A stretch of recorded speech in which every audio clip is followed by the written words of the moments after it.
ታስታውሳላችሁ? በሰማዕታት ዘመን ሰማዕትነት አያምልጣችሁ እየተባሉ ክርስቲያኖች እየተጠራሩ ነበር ወደ ሰማዕትነት የሚሄዱት። ሰማዕት ለመሞት እኮ ነው። አንተም ብያለሁ፣ በዚሁ አጋጣሚ ይቅር ለእግዚአብሔር ብያለሁ። አረ ይቅርታ እኮ ነው ማለት ያለብህ። ሴት ልጅ አታስተምርም በሚል ብዙ ጊዜ እንጠያየቃለንና እና የማሚዬን ትምህርት በጣም ይከታተላሉ። በማህበር መካከል በህብረቱ መካከልም እንደ አስተማሪ ፓስተር ምናምን እየሆኑ ሲሿሿሙ አልተመለከትንም። እንዴት አላችሁ የኔ ተወዳጆች?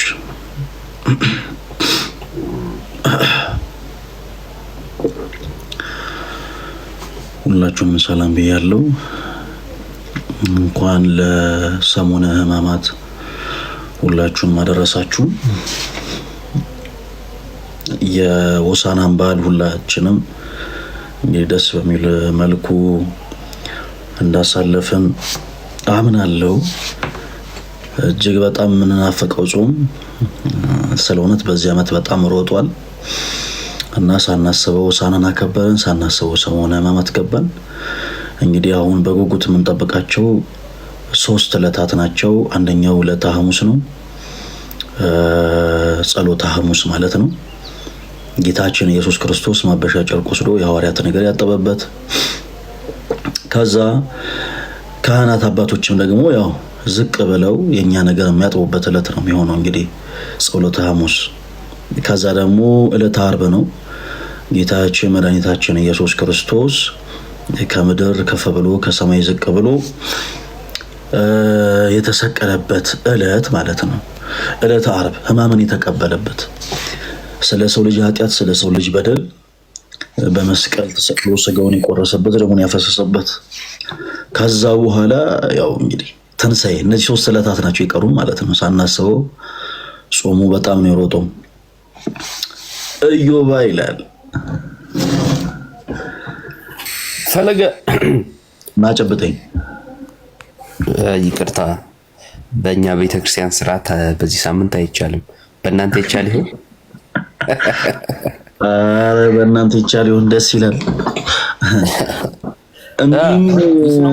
ስማችን እየጠፋ ነው። ጭራሽ ታመቻችላችኋል።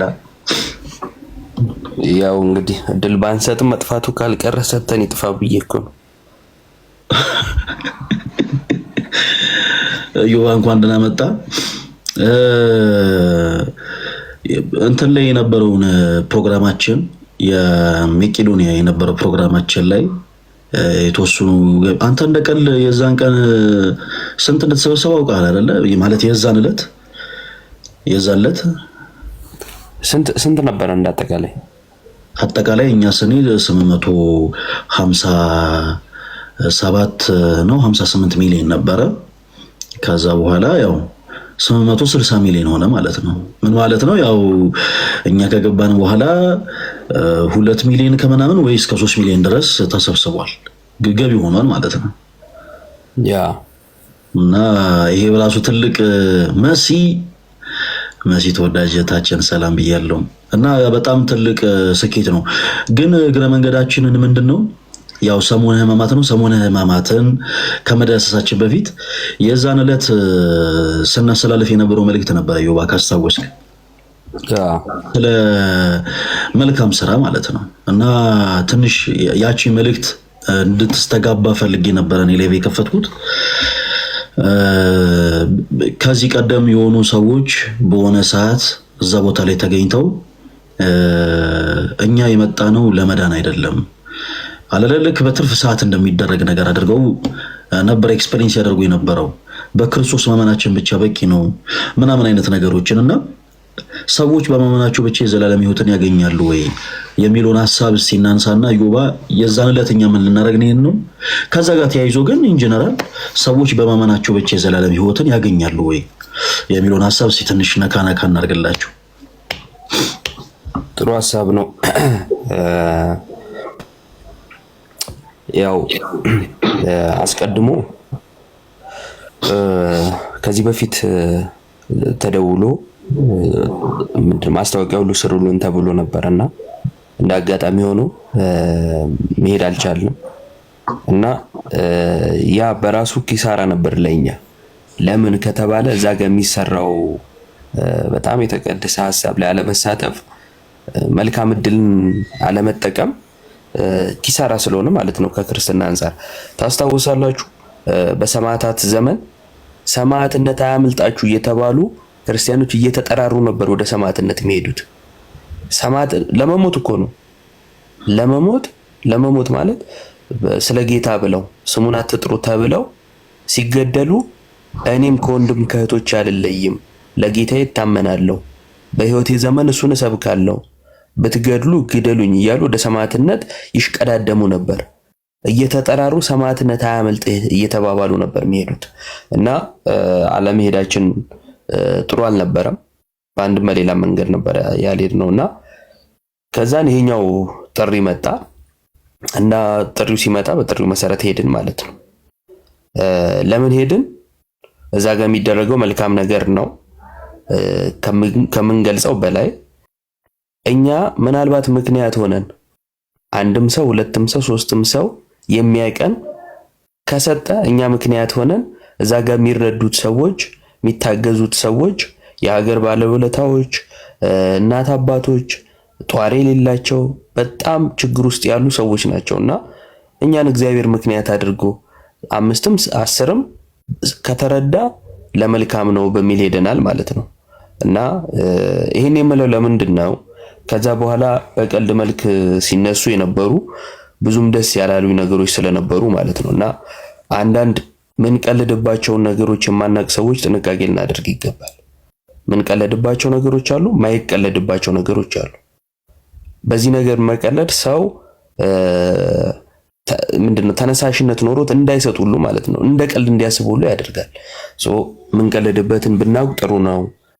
በእንደዚህ አይነት ነገር ላይ ሲቀለድ ስለነበረ ማለት ነው። አለመሄድ ጽድቅ አልነበረም። አክብሮ መሄድ ደግሞ የምርም ታዛዥነት እንጂ የመታወቅ የምናምን ጉዳይ አይደለም። ህሊናችሁን ብትመረምሩ ጥሩ ነው። ለማንኛውም አሁን ስለተነሳ እንደው ከማልፎ ብዬ ነው ሌላውን እዛው ለመቀለድ በሞከሩ ሰዎች ፊት መናገር ስለምፈልግ ማለት ነው። አንዳንድ ኮሜንታተሮች ደግሞ በር ተቀደደልኝ ብላችሁ ዝም ብላችሁ የምትቀጥሉ ሰዎችም ጥንቃቄ አድርጉ። ቦታውም ሁኔታውም የቀልድ አልነበረም። እኛ ሄድነው ለቁም ነገር ነው። ደግሞ እግዚአብሔር ፈቅዶና ወዶ የሚገርም ነገር ተሰርቶ ነው የመጣው የተመለስ ነው ማለት ነው። እና እግዚአብሔር ይመስገን ስለሱ። ወደ ሐሳቡ ስመለስ አስታውሳለሁኝ እንደውም ከመሄዳችን በፊት ከፈለገ ጋር ተደዋውለን ነበረ እና ያነሳነው አንድ ሐሳብ ነበረ። ምን ተብሎ ነበር? አስቀድሞ ተነጋገርን። ሁለታችንም የሰማነው ጉዳይ ስለነበረ እኛም ይሄኛውን የክርስትና ትምህርት እናስተላልፋለን ብለን ሄድ ነው። ባስተላለፍነው የክርስትና ትምህርት ፍሬ አፍርተንበታል። ይነስም ይብዛም ማለት ነው። እሱን አግኝተንበታል። እግዚአብሔር ይመስገን። ስራ ለድነት ይጠቅማል ብለን አይደለም። እኛ እንደ ጸድቀናል። የሚያጸድቅ ወይ የሚያድን እኮ አይደለም። እንደው እንደ ሰውኛ ነው እንተባበር የተባባል ነው የሚል አንድ ፓስተር መልእክት አስተላልፈው ነበር እዛ መድረክ ላይ። እንደዛ ባስተላለፉበት መድረክ ላይ ጳውሎስን ጠቀስን፣ ማቴዎስን ጠቀስን፣ ዮሐንስን ጠቀስን፣ ያዕቆብን ጠቀስን። እነዚህን ሁሉ ሐዋርያት ጠቅሰን ኖ ስራ ለድህነት ነው፣ ስራ መንግስቱን ለመውረስ ነው፣ ፍሬ ማፍራት እንዳንቆረጥ የሚያደርግ ነው። ዛሬ የምናደርጋቸው ነገሮች ለነገ ቤታችንን እየሰራንባቸው ነው ብለን መልእክት አስተላለፍን ማለት ነው። በሳቱበት መድረክ ላይ የቀናውን ትምህርት አስተላልፈን ነበር። በጣም ብዙ ሰው በሚመለከተው ተቀርጾም በሚቀመጥ ቦታ ላይ እንዲህ አይነት አጋጣሚ ሲገኝ ማስተላለፍ ጥሩ ስለሆነ እሱን አድርገናል። እግዚአብሔር ይመስገን። እንደ ቅድም ፈለገም እንደነገራችሁ ትንሽ የማይባል ብር ተሰብስቧል ማለት ነው።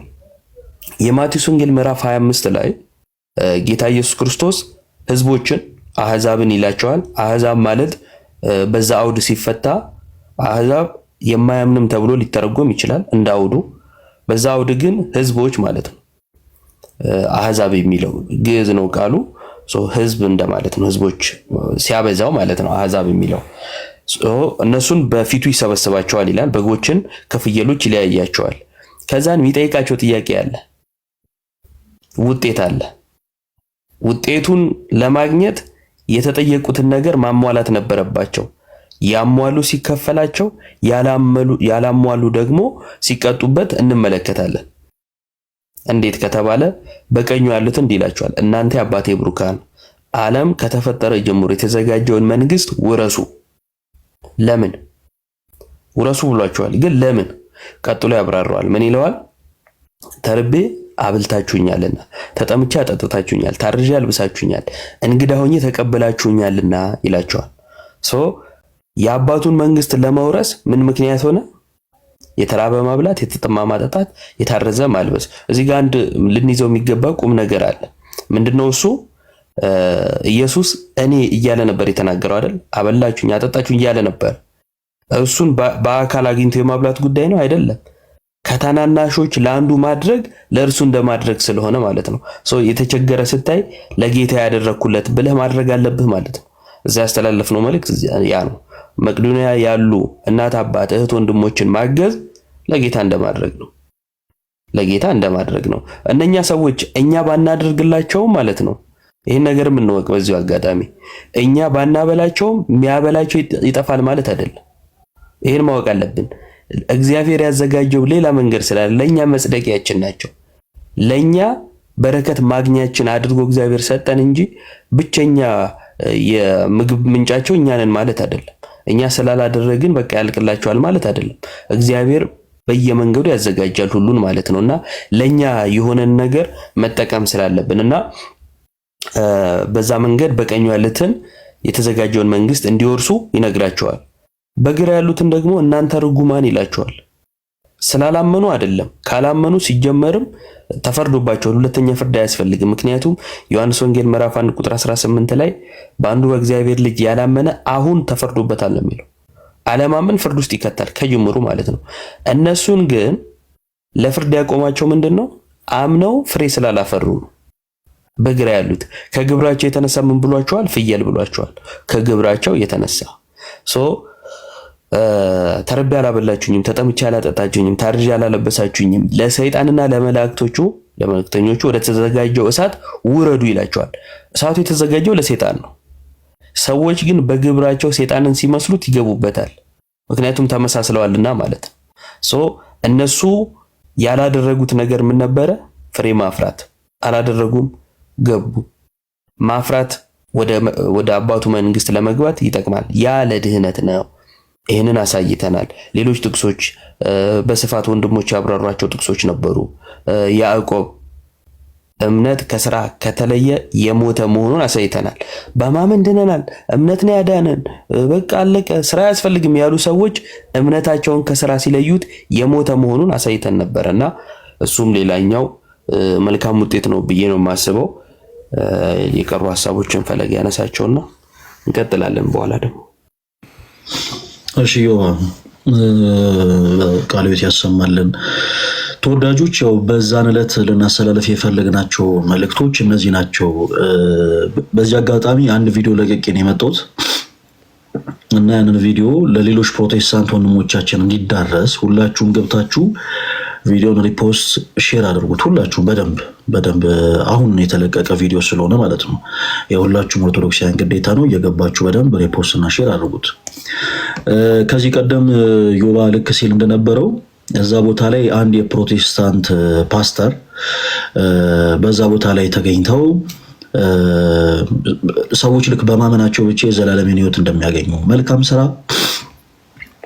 ምንም አይነት ኦኬ ዮባም ለቆታልና እኔ ጋርም ዮባ ጋርም እየገባችሁ ሁላችሁም ቪዲዮውን ሪፖስት እና ሼር አድርጉት። እሺ ዛሬ እኔ ለቀቀው ዮባ አሁን ዝም ብዬ አንድ ቪዲዮ ለቀኩኝ። ሰሞኑን አካውንቴ ምንም እንትን እያለ ስላልሆነ የገባችሁ ሪፖስት አድርጉ። በዛው ደግሞ የጠየቅኩት ጥያቄ አለና ከላይ ይቅር ካላችሁ ኮሜንት ላይ ካላላችሁም ኮሜንት ላይ ጻፉልኝ። ኦኬ እሱም እንኳን እሱን እንኳን ይቅር የምትባል አይመስለኝም። አንተም ብያለሁ፣ በዚሁ አጋጣሚ ይቅር ለእግዚአብሔር ብያለሁ። አረ ይቅርታ እኮ ነው ማለት ያለብህ። ልክ ተመሳሳይ ጥፋት እንዳጠፋ ሰው እንባባል የሚል ሐሳብ አለ ማምጣት ያለብሽ ይወ አለ። ይቅርታ ነው መጠየቅ ያለብህ፣ ሸብረክ ብለህ ማለት ነው። አረ ሰው ልቡን እያጠነከረብኝ ነው ይቅር አንልህም የሚልም ሰው አለ። አዎ ትክክል። ዲያቆን እየጸልዩልኝ ልባቸውን ያራራል ምናምን ብለው ከተሰማ ጸልያለሁ። አካውንቴን ወስልክልሃለሁ። ሁላችሁም የገባችሁ ዮብ ጋርም እኔም ጋር ያለውን ቪዲዮ ሼር እና ሪፖስት አድርጉት። እሺ ተወዳጆች፣ ቅድም ዮባ ሲል እንደነበረው እዛ ቦታ ላይ አንድ የፕሮቴስታንት መምህር ተገኝተው ሰዎች በመመናቸው ብቻ ዘላለም ሕይወትን እንደሚያገኙ መልካም ስራ ለአንድ ክርስቲያን ምንም ጥቅም እንደሌለው አንዳንድ ሐሳቦችን ሲናገሩ ነበረ። እንዲህ አይነቱ ሐሳብ ደግሞ እጅግ በጣም ቶክሲክ የሆነ ሐሳብ ነው፣ ከመጽሐፍ ቅዱስ እውነት የራቀ ነው። ስለዚህ በቻልነው አቅም እኛም እዛ ቦታ ላይ ተገኝተን ለመቄዶንያ የገንዘብ ማሰባሰብ ፕሮግራም ላይ ተገኝተን በቻልነው አቅም የቤተክርስቲያንም ትምህርት እንዲጎዳ አድርገናል። እግዚአብሔር በረዳን መጠን ማለት ነው። ያው ያቺን መድረክ ተጠቅመንባታል። እንደምታውቁት ተወዳጆች በዮሐንስ ወንጌል ምዕራፍ 15 ላይ ጌታችን መድኃኒታችን ኢየሱስ ክርስቶስ እኔ የወይን ግንድ ነኝ ገበሬውም አባቴ ነው ካለ በኋላ ስለ ቅርንጫፉ ደግሞ ይናገራል። በተለይ ከቁጥር 2 እስከ ቁጥር 6 ድረስ ስትመለከቱ ግልጽ በሆነ አማርኛ ተቀምጧል ሐሳቡ። እንደውም ቁጥር 6 ጀምሮ ስንመለከት ምን ይላል? እዛ ክፍል ላይ ጌታችን መድኃኒታችን ኢየሱስ ክርስቶስ በእኔ የማይኖር ቢሆን እንደ ቅርንጫፍ ይጣላል፣ እነርሱንም ሰብስበው ወደ እሳት ይጥሏቸዋል፣ ያቃጥሉማቸዋል ይላል። እንደምን ሆኖ ይጣላል የተባለው? እንደ ቅርንጫፉ። ኦኬ፣ እንደ ቅርንጫፉ ይጣላል አለ። በክርስቶስ ኢየሱስ የማያምን ሰው የዘላለም ሕይወት ያገኛል አይባልም። ምንም መልካም ስራ ቢሰራ፣ የተራበ ቢያበላ፣ የተጠማ ቢያጠጣ፣ የታረዘ ቢያለብስ፣ በመጀመሪያ በክርስቶስ ኢየሱስ ስላላመነ የዘላለም ሕይወትን ያገኛል ተብሎ የቤተክርስቲያን ትምህርት የለም። ክርስቶስም ይህንን ያስቀምጣልን እዛ ክፍል ላይ። ቁጥር 2 ላይ ደግሞ ስትመለከቱ በእርሱ አምነው መልካም ፍሬ ስለሚያፈሩና መልካም ፍሬ ስለማያፈሩ ይናገራል። በእኔ ያለውን ይልና ክርስቶስ መልካም ፍሬ የማያፈራውን አባቴ ያስወግደዋል፣ መልካም ፍሬ ደግሞ የሚያፈራውን አብዝቶ እንዲያፈራ ያጠራዋል ይላል። ስለዚህ በመጀመሪያ የክርስትና ሕይወት የሚጀምረው ያለ ስራ ነው። ኦኬ፣ ይሄ የመጀመሪያ ሰዎች በክርስቶስ ኢየሱስ በማመን ድነትን ያገኛሉ። ነገር ግን ከዛ በኋላ የሚቆም ነገር አይደለም። በመልካም ስራ በበጎ ስራ መጽናት እንዳለባቸው መጽሐፍ ቅዱስ ይናገራል። ሰው በክርስቶስ ኢየሱስ ያምናል። ኦኬ፣ ከዛ ካመነስ በኋላ በበጎ ስራ መጽናት አለበት። በክርስቶስ ኢየሱስ በማመን የምናገኘው ድነት ያለ ስራ ነው የምናገኘው። የክርስትና ሕይወትም ሲጀመር በነገራችን የሚጀመረው ያለ ስራ ነው። ሰዎች ምንም አይነት በጎ ስራ ሰርተው አይደለም ድህነትን የሚያገኙት። ነገር ግን በደንብ አስምሩበት። ሰዎች በክርስቶስ ኢየሱስ ካመኑ በኋላ አይ በቃ አንዴ በክርስቶስ አምነናልና ምንም በጎ ስራ መስራት አይጠበቅብንም የሚል አሰብረው መጽሐፍ ቅዱስ አይደለም ነው ባጭሩ። መጽሐፍ ቅዱስ አይደለም። ለዛም ነው ጌታችን መድኃኒታችን ኢየሱስ ክርስቶስ በእኔ ያለውን ብሎ ልክ በእርሱ ያመኑ ከዛ በኋላ በሁለት የከፈላቸው አካላቶች አሉ። አንደኞቹ መልካም ፍሬ የሚያፈሩ፣ ሁለተኞቹ ደግሞ መልካም ፍሬ የማያፈሩ። ስለዚህ በክርስቶስ አምነው መልካም ፍሬ የማያፈራ ከሆነ አጭርና ግልጽ ይወገዳል። በክርስቶስ አምነው ደግሞ መልካም ፍሬ የሚያፈራ ከሆነ የክርስቶስ ኢየሱስ አባት አብዝቶ እንዲያፈራ ያጠረዋል። ቅድም ሲነሳ እንደነበረው በያዕቆብ መልእክት ምዕራፍ 2 ከቁጥር 14 ላይ እምነት ከስራ ተለይቶ ምን ያለ ነው? የሞተ ነው። ወንድሞች ሆይ እምነት አለኝ የሚል ስራ ግን የሌለው ሰው ቢኖር ምን ይጠቅመዋል? እምነት ውስጥ ሊያድነው ይችላልን? ይላል ቅዱስ ያዕቆብ። አይችልም። ይሄን ሐሳብ የተናገረው ከዚህ ከመጀመሪያው የመጽሐፍ ቅዱስ ክፍል መነሻነት ላይ ነው። ሲቀጥል ደግሞ በዋናነት ቅዱስ ጳውሎስም በሮሜ መልእክቱ ምዕራፍ 2 ከቁጥር 7 በበጎ ስራ በመጽናት ምስጋናን፣ ክብርን፣ የማይጠፋ ሕይወትን ለሚፈልጉ እርሱ ጌታችን ኢየሱስ ክርስቶስ የዘላለም ሕይወትን ይሰጣቸዋል ይላል። የዘላለም ሕይወትን በምን አይነት ስራ በመጽናት? በበጎ ስራ በመጽናት ከአምላካቸው ዘንድ ምስጋናን፣ ከአምላካቸው ዘንድ ክብርን፣ ከአምላካቸው ዘንድ የማይጠፋ ሕይወትን ለሚፈልጉ አያችሁ፣ ለሚፈልጉ እርሱ ክርስቶስ የዘላለም ሕይወትን ይሰጣቸዋል። የዘላለም ሕይወትን ይሰጣቸዋል። ስለዚህ ሰዎች በክርስቶስ ኢየሱስ አምነው ከዛ በበጎ ስራ በመጽናት የዘላለም ሕይወትን ያገኛሉ። እናም እንዲህ ያለ የገቢ ማሰባሰቢያ ፕሮግራም ላይ ተገኝቶ ገንዘብ መስጠት የምንኩራራበት የምንኮፈስበት ሳይሆን ለራሳችን ለነፍሳችን ስንቅ የምንገበብይበት ነው። በነገራችን ላይ እያንዳንዱ ሰው ለተቸገሩ ሰዎች ባደረገ ቁጥር ለአምላኩ ለእግዚአብሔር እያበደረ እንደሆነ ነው ፊልም ማድረግ ያለበት። ለአምላኩ ለእግዚአብሔር እያበደረ እንደሆነ። ምክንያቱም መልካም ስራ ለክፉ ቀን ስንቅ ነው። ይሄ ሐሳብ መጽሐፍ ቅዱሳዊ ነው። ተወዳጆች ሰዎች በበጎ ስራ በመጽናት የዘላለም ሕይወትን ያገኛሉ። በምን አይነት ስራ በመጽናት? በበጎ ስራ በመጽናት። እናም በመቄዶንያ አቅመ ደካማ ለሆኑ እናት አባቶች፣ አካል ጉዳተኛ ለሆኑ ወንድሞች፣ ወላጅ አልባ ለሆኑ ህፃናት የገንዘብ ማሰባሰቢያ ፕሮግራም ላይ የሰጣችሁ እያንዳንዳችሁ ክርስቲያን የሆናችሁ እህቶች ወንድሞች በክርስቶስ ኢየሱስ አምናችሁ ያደረጋችሁ እያንዳንዳችሁ ማለት ነው ለነፍሳችሁ ስንቅ የሚሆን ነገር ነው የገበያችሁት። ምክንያቱም በበጎ ስራ መጽናት የዘላለም ሕይወትን ያሰጣል። ከዚህ ውጭ ያሉ ትምህርቶች ግን በጣም ትንሽ ዊርድ ናቸው። ምን ማለት ነው? አንድ ሰው አይ ነው ማመናችን ብቻ በቂ ነው፣ እንዲህ አይነት ነገር ግን የምናደርገው ለድነት አይደለም ካለ ምን እያላችሁ ነው? ባጭሩ የሚኮፈስበት ስራ ነው። አላላ እንደው ሲላርግላችሁ ብዬ ነው እያደረግኩ ያለሁት አይነት እሳቤ ነው በውስጡ ያለው። እና እመኑ ልንገራችሁ፣ እንዲህ ላሉ እናት አባቶች፣ እንዲህ ላሉ ለተቸገሩ ሰዎች፣ እንዲህ ላሉ አካል ጉዳት ለደረሰባቸው እህት ወንድሞች እና ደግሞ በጣም ለሚያሳሱ ወላጅ አልባ ለሆኑ ህፃናት ከኪሳችን የተወሰነች ነገር አውጥተን ማድረጋችን ምንኮስፈስበት ምንኩራራበት ነገር ሳይሆን ለነፍሳችን ስንቅ ምንገበይበት ነገር ነው። እና እያንዳንዱ ክርስቲያን የሆነ ሰው በአጠቃላይ ተሻምቶ ሊያደርገው የሚገባ ትልቅ የበረከት ስራ ነው።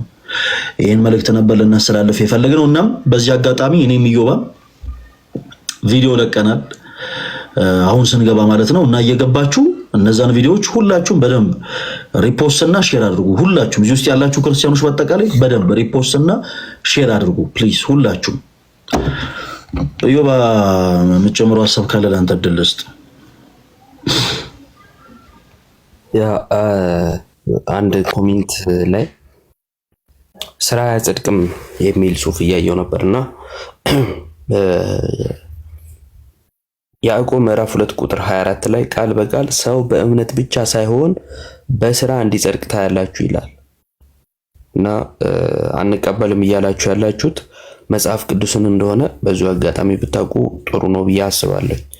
በተረፈ ግን ቅድም ያልኳችሁ እንዳይረሳ ከመቄዶንያ ጋር ተያይዞ የነበረው ምሽት ብዙ ነገሮች የተላለፉበት ነገር ነው።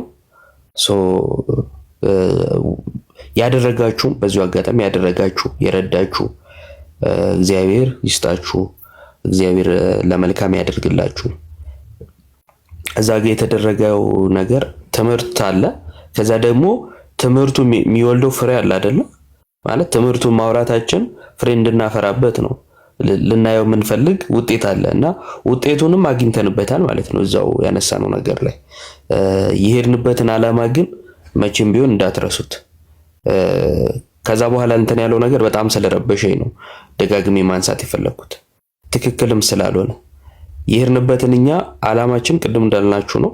የሰማነው ነገር ትክክል ስላልሆነ መጽሐፍ ቅዱስን የተረዳ ንግግር ስላልተባለ ፕላስ ደግሞ የክርስትናን ትምህርት ለመቃወም የተባለ ነገር ስለሆነ መርዙ በተረጨበት ቦታ መድኃኒቱን መስጠት ያስፈልጋል። መድኃኒቱን ይዣለው ግን አልጠቀም ማለት አይቻልም።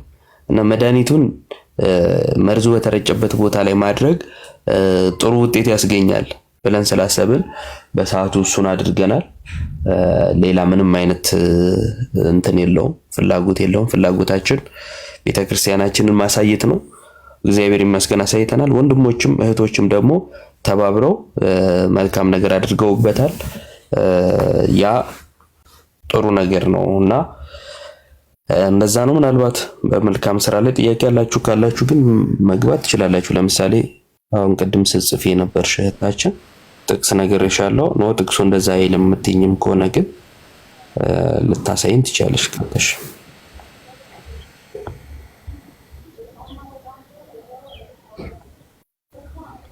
መግባት ቢፈልግ ሰው አለ ነው። እሺ ሚሚ የሚለውን አካውንት ሳባት እስቲ ወይ ሚሚ እሸቱ አስፈላጊ ነው ራስን ሁለት ቦታ ማድረግ።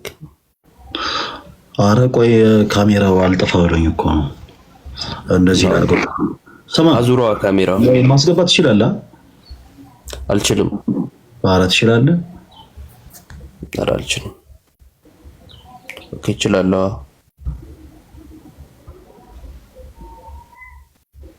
ኦኬ አካውንት መሳብ አይችልም። ኦኬ በዚህ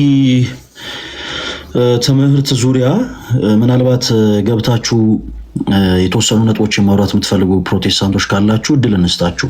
ሰዎች በማመናቸው ብቻ የዘላለም ሕይወትን ያገኛሉ ብላችሁ የምታምኑ ካላችሁ አንዳንድ ቁጥር ጻፉልን። የተወሰኑ ደቂቃዎችን ያው እናወራችኋለን። እኔም ኢዮባ ልንጠይቅሽ ምናምን ሳይሆን ትምህርቱን ለማስረዳት ብቻ ከቻልሽ ግቢና ጥቅስ እያነሳን ብቻ ነው የምናወራው። ለመረዳት ከሆነ ማለት ነው። ዝም ብሎ ለመበሻሸቅ ከሆነ አንፈልግም። እኛ የመረዳት ፍላጎት ካለሽ ግን ነይ ግቢና እናስረዳሻለን። አንዳንድ ቁጥር ጻፉልን ፕሮቴስታንቶች። ስለ እምነት ብቻ እንወያያለን የተወሰኑ ደቂቃዎችም ማለት ነው። እሺ ቲጂ እንዴት አረፈዳችሁ? እግዚአብሔር ይመስገን። በጣም ይቅርታ ፈለገ ወንድሜ ኢዮባዬ፣ በጣም ይቅርታ። በጣም ብዙ ጊዜ ስፈልጋችሁ ስለነበር ስላላገኘኋችሁ ነው። ኦርቶዶክስ ነኝ። በጣም ይቅርታ ጋር ጥያቄ በጣም ሰላለኝ ነው። እሺ ካላስቸገርኳችሁ እኔ ከዚህ ከቤኒሻንጉል አሶሳ ነው የምኖረውና ብዙ ጊዜ እዚህ ብዙ መምህራን አናገኝም። ብዙ ጊዜ እናንተ ትምህርትና ሚዲያ ላይ ነው የምንከታተለው። በጣም ብዙ ፕሮቴስታንት ጓደኞች ምናምን አሉኝ እና ጥያቄ ስንጠያየቅ አንዳንድ ትምህርት ወንጌሎች ምናምን ስነግራቸው ሴት ልጅ አታስተምርም በሚል ብዙ ጊዜ እንጠያየቃለንና እና የማሚዬን ትምህርት በጣም ይከታተላሉ።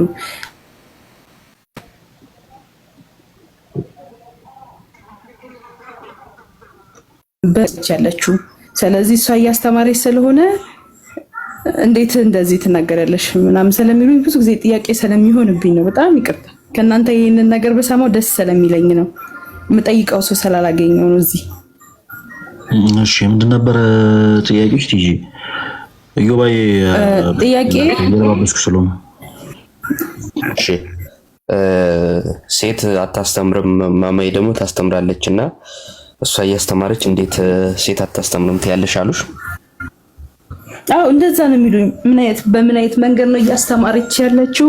እዛ ላይ ሲከለክል በምን አይነት መንገድ ነው የሚለውን እኔም ባውቀው ደስ ይለኛል።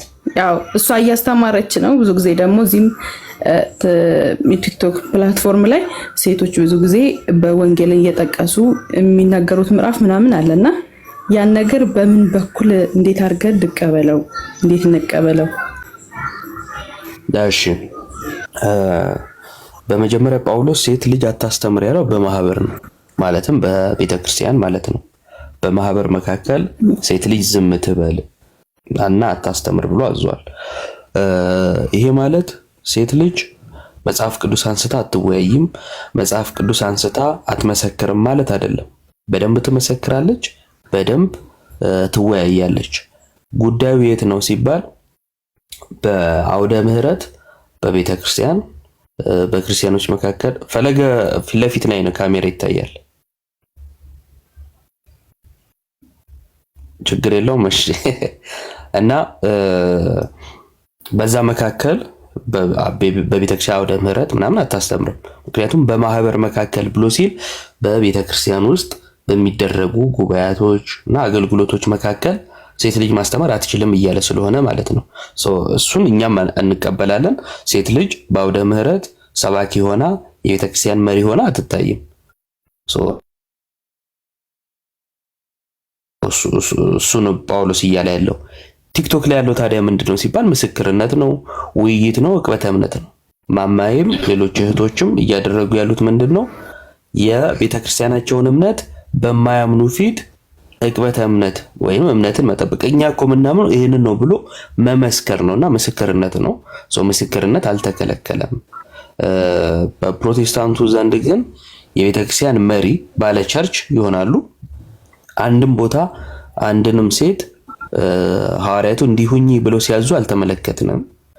በማህበር መካከል በህብረቱ መካከልም እንዳስተማሪ ፓስተር ምናምን እየሆኑ ሲሿሿሙ አልተመለከትንም። እኛ የምንቃወመው የእነሱን ይሄኛውን ጎናቸውን ነው እንጂ አትመስክሩ አይደለም።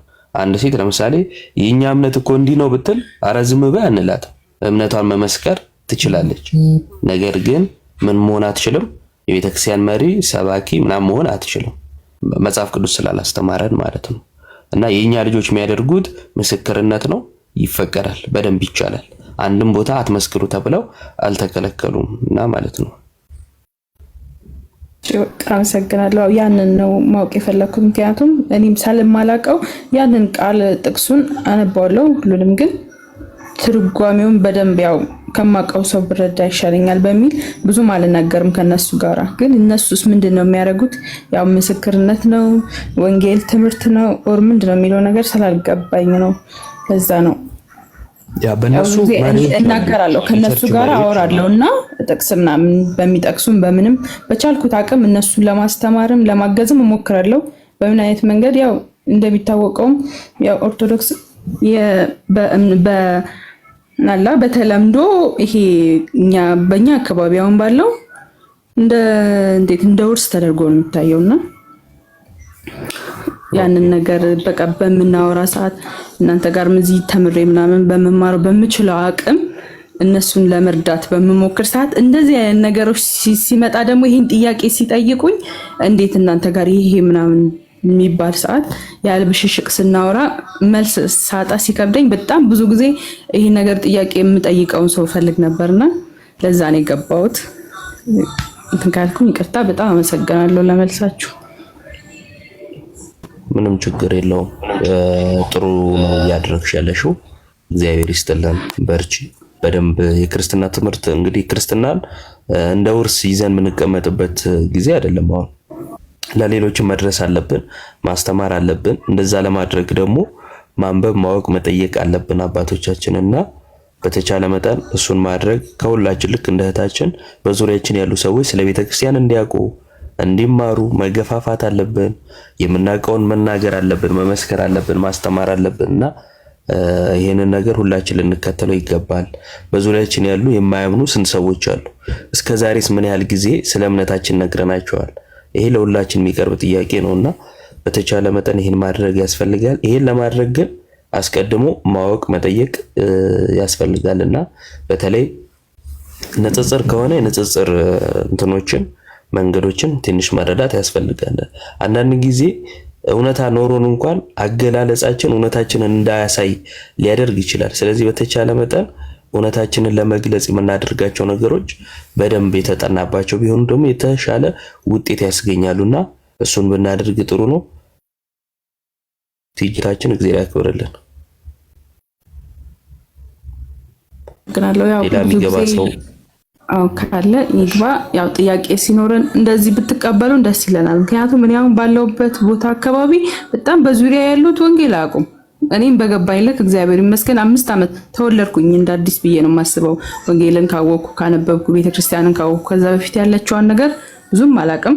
ያው መሄድ መሳለም ያለ ነገር ነውና በእንደዚህ አይነት ነገሮች ደግሞ ብዙ ጊዜ ፕሮቴስታንቶችን ብቻ አስገብታችሁ ጥያቄ ጠይቃችሁ ሲመለስ እኛም ደግሞ እነሱን አሁን እዚህ ጋር አምጥቼ እናንተ እንዲያዳምጡ የእናንተን ትምህርት እንዲቀበሉ ለማድረግ አልችልም። ቢኮዝ አዩምም አይከታተሉም።